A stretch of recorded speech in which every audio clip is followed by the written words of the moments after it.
Council's 2012 goals is to put in place a parking management plan that we set at our annual retreat on December 3rd. It was primarily driven, to my mind, by Passerelle Investments, who have stated to me a number of times that they require a downtown parking management plan to attract the quality of retailer that they wish to bring into Los Altos for their downtown Los Altos for their properties. So that was the genesis of this study.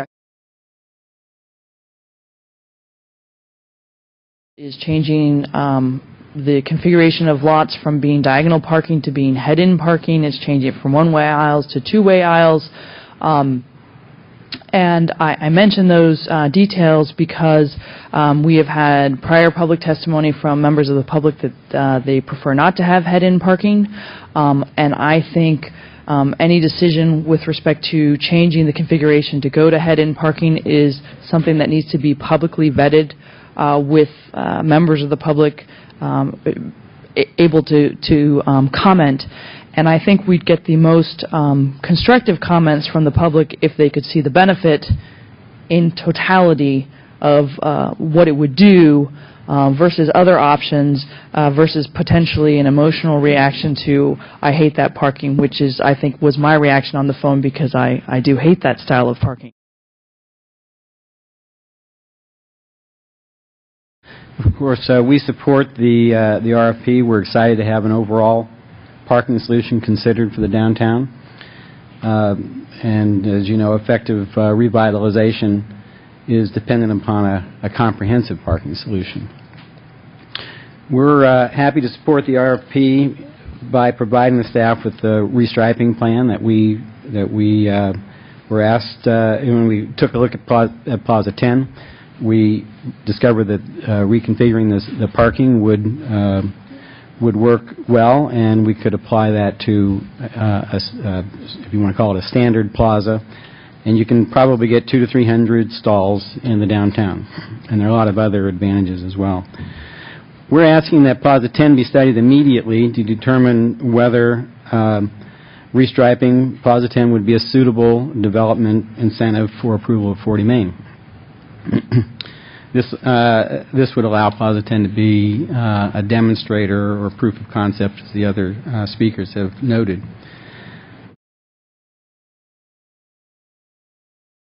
We are kind of joined at the hip to downtown as residents of View Street. Our little neighborhood, Mount Hamilton, View, Oak, is directly affected by anything that happens downtown, particularly Plaza 10. And so we were very, very concerned when we learned at the Planning Commission what was going on about the 40 Main Street development. We thought that dropping 40 to 50 cars on a lot that's already full didn't make sense and aimed an arrow right at our heart. We're 6 parking spaces away from the exit out of Plaza 10. And so if people are going to be 40 or 50 additional people are going to be day parking on Plaza 10, and especially if time limits go into effect on Plaza 9 at some point, where will they park? Well, they're very likely to park and drive on View Street, and we don't want that to happen. Physically, the street is such that it doesn't lend itself to parking. I mean,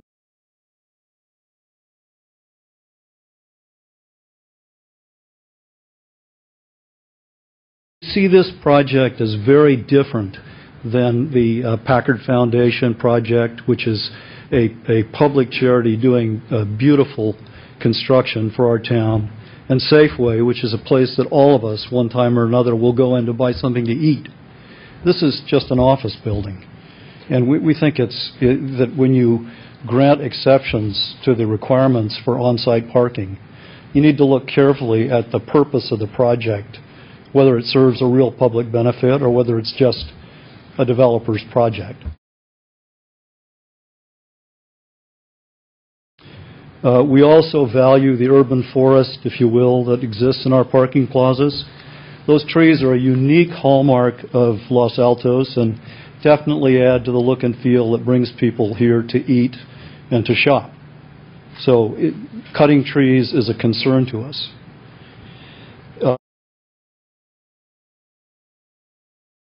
It included parking structures, and if you want a revolution in town than put or try to put a parking structure up. A guaranteed revolution. In fact, I suspect that there would be a referendum on that action. So I think that the citizens would revolt about that.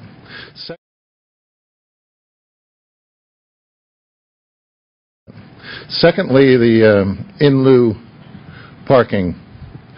That's a nice word for saying bribing the city to for excess development.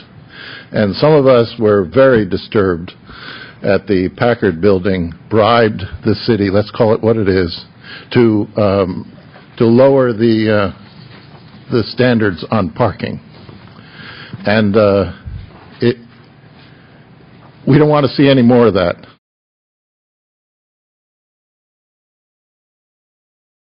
You know, I like to see development, but I like to see developers that aren't trying to get something so that they can do more development and buy themselves out of requirements.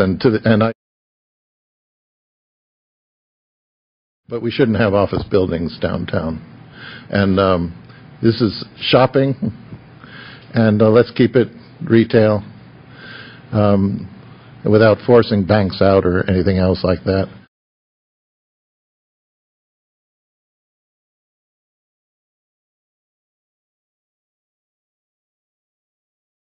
I'm speaking as a private citizen. I am chair of BPAC, but I'm representing my own thoughts in this matter right now. I just wanted to tell you that I endorse this plan. I think it's a refreshing approach to optimize your current resources. Look at what you have. How can you make them better before you break ground and build something that's very expensive and intrusive and disruptive? So I really endorse looking at the plazas. Can we reconfigure them? Can we restripe them? Can we make better use of them? Back to the conversation we had just earlier about making better use of the land here.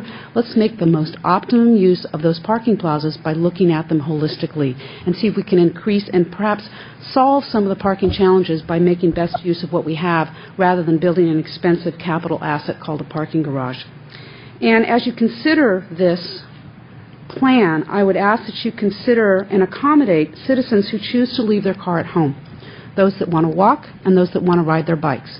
Palo Alto has recently implemented green parking zones throughout downtown where the bicycles are given premium parking. That first space in front of the business, it's greened out and it's for bikes only. They do that widely in San Francisco, Portland, New York City, Washington, D.C. Many other major cities reserve that best spot for your bikes, and you can park about 12 to 18 bikes in that spot, so that's 12 to 18 more cars you can get downtown.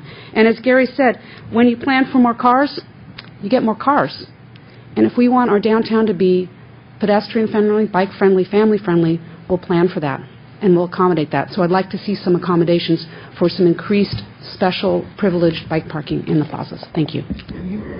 Question, if you could. Yeah, I have one quick question for you, Suzanne. Yeah. You mentioned that a holistic approach to looking at this, and also you mentioned restriping of lots. And one of the comments that we have in here is specifically for Plaza 10, restriping of lots. Do you think that a more holistic parking management plan that takes an approach looking at everything together would be the best way to go? You think that it depends on what your study comes back with, but it's always nice to be able to do a pilot, a test case in a small sandbox environment, as they call it in tech, to see what the results are, to see if you got the intended benefits that you were looking for, and did you get any surprises before you go and do every single plaza. It would be nice to see a test case. Did it work? Did it not work? Did we run into some surprises that we didn't anticipate that we can then prevent as we roll forward? So doing a test case on a project of this size, I think, is a great idea. Okay, thank you. Mr. Cassis? I was going to avoid the question, David. Mr. Cassis. So the plan that's being referenced actually has the elimination of trees and the reconfiguration of the parking lots, and then replanting of trees in different locations. I know that when we talked about the back plazas over here for a multi-story, there were a lot of concerns about the canopies that we have in the plazas. Now, if we were to reconfigure for optimization, those canopies will take some time to regrow. Trees are like that. Okay, so you're... Trees are like that. They take a long time to grow. I know, but the challenge really becomes to correlate the difference between public comments of saying, we understand we need more parking, which would allow for the green spaces that you're talking about, and the elimination of canopies, where while it would eliminate trees, the concern really becomes that those trees basically serve a viable resource for the cars parking underneath them. From a shade standpoint on those hot summer days. But so for you're okay with the trees being cut down if it reconfigures and optimizes the parking lot? In every decision, you have to make some trade-offs. Okay. And that's an unfortunate trade-off. Palo Alto has gone through that unfortunate trade-off of taking down trees all through San Antonio, and they've re-landscaped it. So they did take measures. They did take that into account. It's unfortunate. Anytime you have to take down a tree, that's a loss for everybody. Yeah. As long as you are planning for the replacement of that tree, then I think that you are being a responsible citizen. And there are two times there are two best times to plant a tree. And the first one is 30 years ago. And the second one is today. Thank you, Suzanne. Thank you. I'd like to add to the RFP some requirement for completion. I honestly can't imagine why this would take 6 to 8 months. Obviously, there's going to be data collection that's going to have to take place, and maybe that takes a month. But if we're hiring people who are in the business of doing this, 3 to 4 months seems a lot more reasonable. Maybe that's something we can explore in putting together the RFP, how we can... I'm not trying to rush the process, but I'm not really interested in hiring a consultant who's going to give me 5% of their time over 6 to 8 months. I would like more of their time and get a product faster.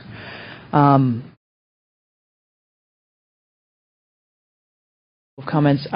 I'm not sure whether it should be in this RFP or separately, but some sort of policy decision as to how the electricity would be paid for needs to happen. I personally see no reason why the city would provide free electricity to anyone. Now, if we all agree on that, then we could just make that clear that it has to be a self-funding mechanism. But if not, I'm not quite sure it's in the scope of the RFP, but I guess I would like that policy decision to be made clear at some future date.